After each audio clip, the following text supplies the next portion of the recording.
Fala, minha gente do Futeboteco, Lucas Kenji na área. Eu sempre apareço aqui para falar de futebol feminino e agora não é diferente, até porque futebol feminino voltou, então também volta o Boteco Feminino. E hoje eu trago uma convidada, a partir de hoje sempre vai ser assim, sempre vou trazer convidados e convidadas para trocar uma ideia sobre o futebol feminino, não só aqui no Brasil, como também no exterior. E hoje o nosso assunto é o Brasileirão Feminino. Tá de volta agora no dia 26, vai se estender até o final do ano. E para falar com a gente eu trago a Cíntia Barlen, que é comentarista do Grupo Globo. Ela produz conteúdo para o blog Dona do Campinho, que é no GE, e também no podcast Dona do Campinho. Embaixo aí na descrição vou trazer todos os links para você. Essa primeira parte da entrevista está disponível aqui no Futeboteco, mas a segunda eu trago no meu canal, que é específico sobre esportes olímpicos. Então se você quiser assistir a conclusão, você pode clicar na bolinha que vai aparecer aqui em cima e também vou deixar lá no final da tela, beleza? Então vamos lá para o nosso papo com a Cíntia. Cíntia, então, de novo, obrigado por aceitar o convite. É um prazer falar contigo, um prazer sempre falar sobre futebol feminino. E antes de mais nada, queria que você falasse um pouquinho para o pessoal sobre a sua trajetória, né? Hoje você produz aí conteúdo para o Grupo Globo, tem um blog, o Dona do Campinho, podcast também que eu ouço bastante, né? Com o mesmo nome. E queria que você falasse um pouquinho dessa sua trajetória até chegar aí, lá quando você trabalhava no Rio Grande do Sul, né? Queria que você falasse um pouquinho até esse momento que você está agora. Agora eu já tô na Globo desde 2010, né? Eu trabalhei 10 anos na RBS, lá no Sul. E cheguei em 2010 aqui para trabalhar na Globo. Comecei a trabalhar com futebol feminino em 2014. Aí em 2015 cobri a Copa do Mundo Feminina, né? Que foi uma alegria para mim, né? E desde então tento colaborar, né? Que eu digo assim, colaborar com esse desenvolvimento do futebol feminino no que eu posso, que é como imprensa, né? Dando espaço.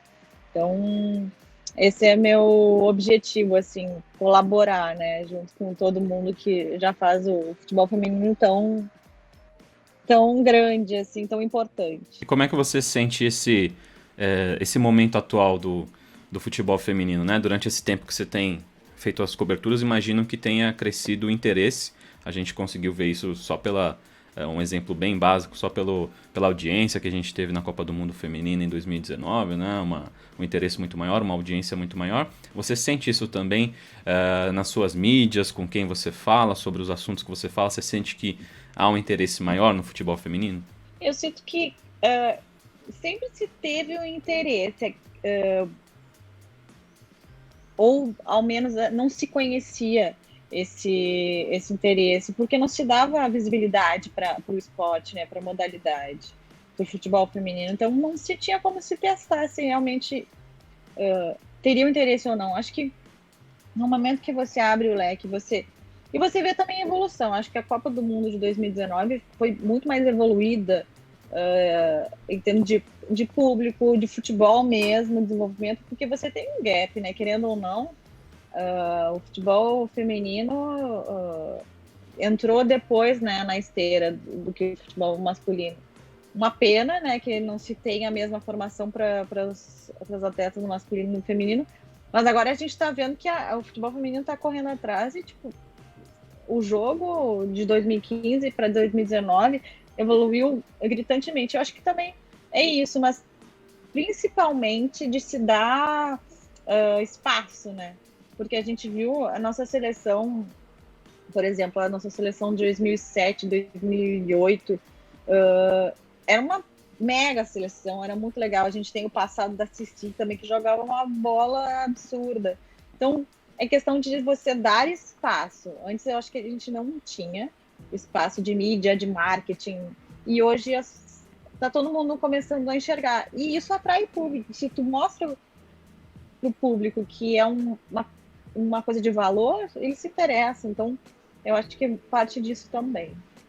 Legal, e você falou dessa maior exposição, né? A gente tem agora os jogos da Champions League feminina sendo todos transmitidos pela ESPN, pelo menos essa parte final. O Campeonato Brasileiro Feminino também está sendo mostrado na Band, também tem vários jogos online, né, no próprio canal da CBF. E eu queria falar um pouquinho mais sobre esse momento do futebol feminino no Brasil, especialmente depois da pandemia, né? Porque o Campeonato Brasileiro da primeira divisão foi interrompido bem no comecinho, né? Só ali 4 rodadas e essa rodada ainda pela metade. Agora, como que você enxerga que pode ser essa volta, né? A gente vê no futebol masculino já uma certa dificuldade, às vezes na parte técnica, até porque é muito tempo sem jogar. A gente viu também um pouco de diferença no ritmo nos jogos da Champions League feminina, né? Os jogos de quartas de final, desde março, né? Os times sem jogar. E queria que você falasse não só sobre isso, essa parte mesmo da técnica, da dinâmica de jogo, mas também como que você acredita que foi o enfrentamento da pandemia, né? Porque se no masculino já teve diversos cortes, imagine no futebol feminino. A CBF deu um auxílio, né, para os times da Série A1 e A2 que foi de R$120 mil para todos os clubes. Teve muita polêmica sobre como foi o uso também desse dinheiro, né? Queria que você falasse um pouquinho dessas duas relações então da pandemia, né? Tanto a parte dos bastidores e a parte do campo. Eu acho que, digamos assim, o que acaba estourando muito no feminino, porque é a parte que está iniciando, né? A parte que não está estruturada em muitos clubes. E os clubes têm essa visão que, tipo assim, que corta ali que ninguém vai sentir. Mas é uma pena que ainda se pense assim, né? Que se olhe para o feminino como uma questão que não é tão relevante. Quando se vê que é importante também fomentar, só fomentando a gente... Inclusive os clubes podem faturar, a gente vê o Corinthians aí, até teve redução, né, de salário, mas a gente vê alguns clubes trabalhando muito bem, assim. Eu vejo que o que me preocupa não é tanto a questão técnica, porque eu acho que assim como no masculino, a gente vai ter uma perda técnica e isso é normal.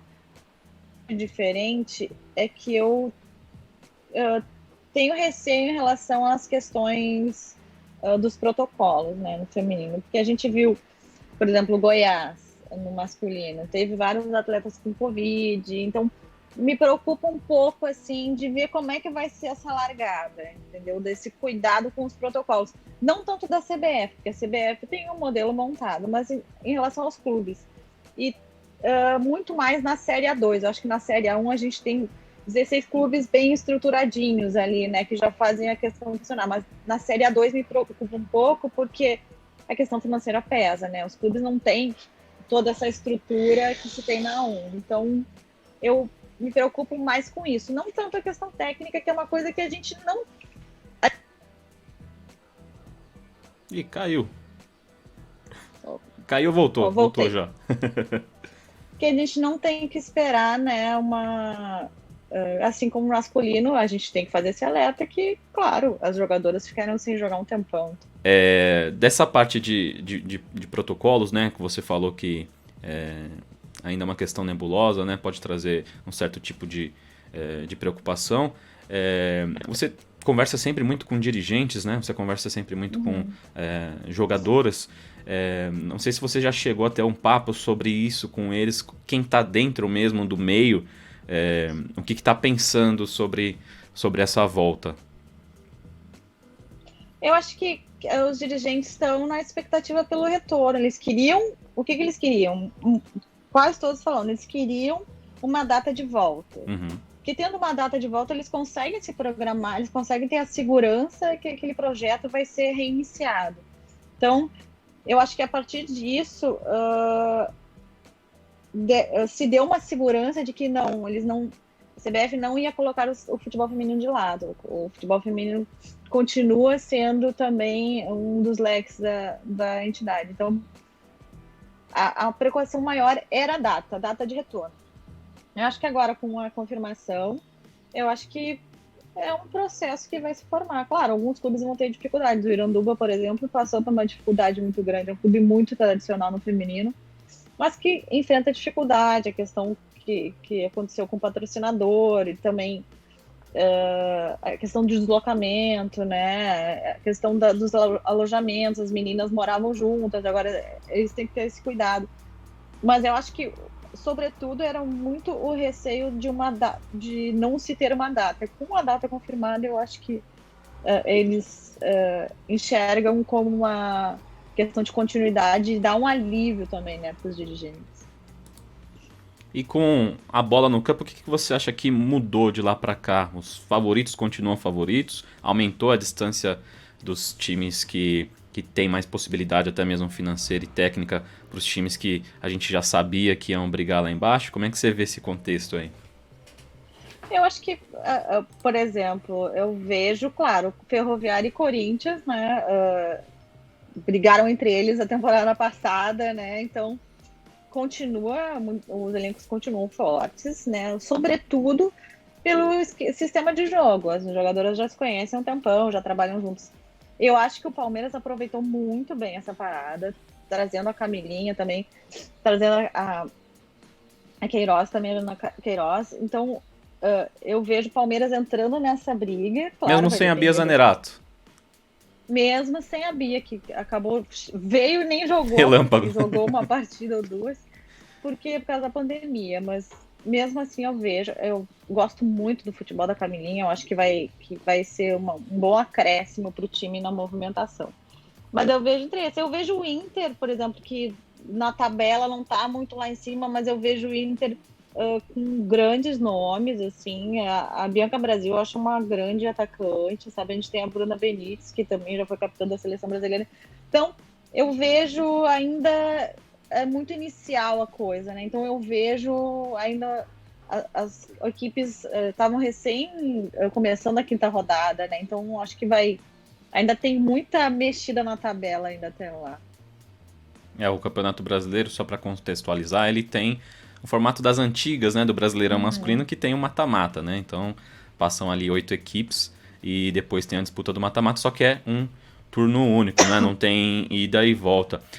Você falou do Corinthians e da Ferroviária, que são duas equipes que estão sempre brigando ali na frente. A Ferroviária, pelo que eu li bastante, eles conseguiram até lidar bem com esse período de pandemia sem cortar, né, do salário das jogadoras, também da equipe de comissão técnica.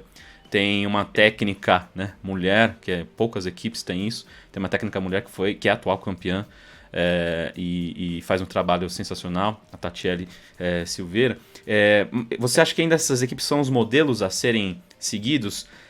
Existe uma diferença, aí até trazendo um pouco para o contexto do futebol europeu, em que o Lyon é a grande referência, né, e isso se mostra nos títulos, né, atual tetracampeão da Champions League. No Brasil, você acha que pode acontecer também essa diferença muito grande entre equipes que vão conseguir liderar o movimento do futebol feminino e servirem de modelos? Ou não? Ainda tem um bolo aí no meio, tem muitos degraus a serem construídos?